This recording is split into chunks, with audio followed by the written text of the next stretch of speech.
Lord, tatanggapin ko po ang iyong plano sa buhay ko. Ako po si Father Fiel Pareha at ito po ang ating segment, ang Daily Devotion, na kung saan tayo po ay magdarasal, magbabasa at magdidilay kasama ng salita ng Diyos sa buong taon. Manalangin tayo. Sa ngalan ng Ama, ng Anak at ng Espiritu Santo. Amen. Halina, banal na Espiritu, liwanagan mo ang aming puso at isip nang maunawaan at mais sa buhay namin ang iyong salita. Amen. Our Bible passage for today is from the Gospel of St. Luke chapter 1, verses 26 to 38, and I read it for you. In the 6th month, the angel Gabriel was sent by God to a town in Galilee called Nazareth, to a virgin engaged to a man whose name was Joseph, of the house of David. The virgin's name was Mary, and he came to her and said, "Greetings, favored one, the Lord is with you." But she was much perplexed by his words and pondered what sort of greeting these might be.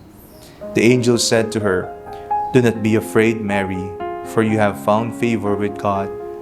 And now you will conceive in your womb and bear a son, and you will name him Jesus.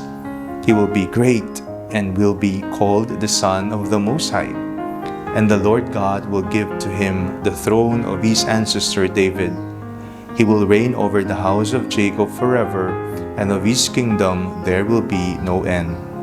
Mary said to the angel, "How can this be, since I am a virgin?"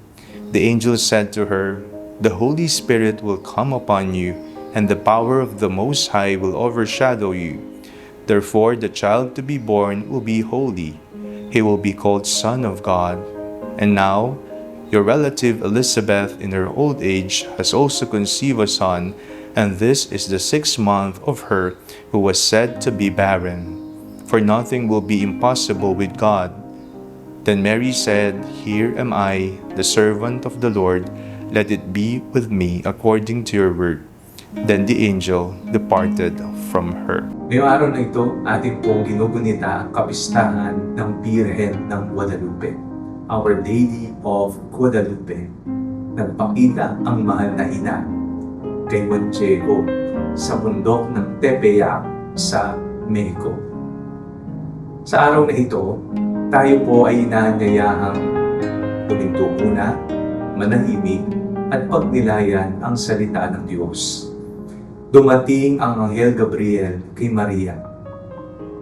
Isipin mo, kung naroon ka sa tagpong yun, tahimik ang kapaligiran, si Maria marahil ay nakatungaw sa bintana, o kaya naman nagtutubi ng damit, o kaya'y naglilinis ng kanyang kwarto. Sa katahimikan ng araw na iyon, bigla siyang ginulat ng anghel.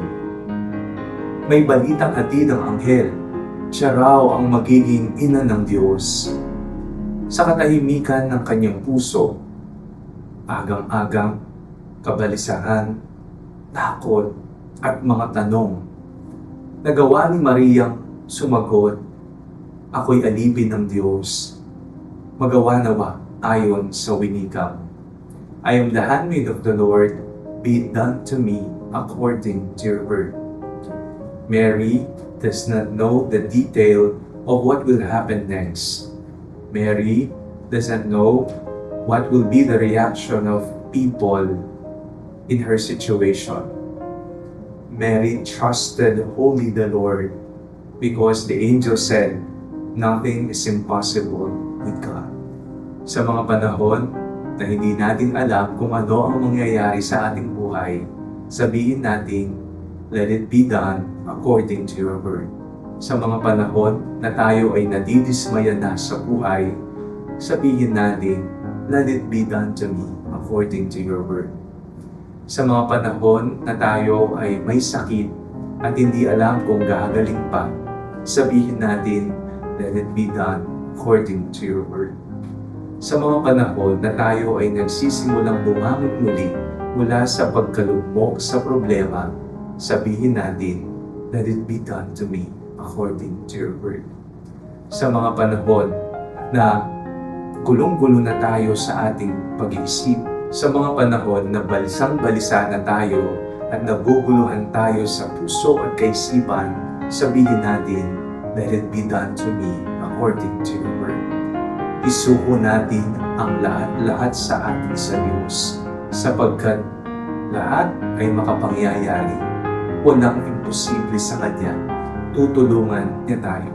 Kung papaanong ipinagkaloob ni Maria ang kanyang oo sa banal na plano ng Diyos sa kanyang buhay at sa sangkatauhan, matularan nawa natin siya.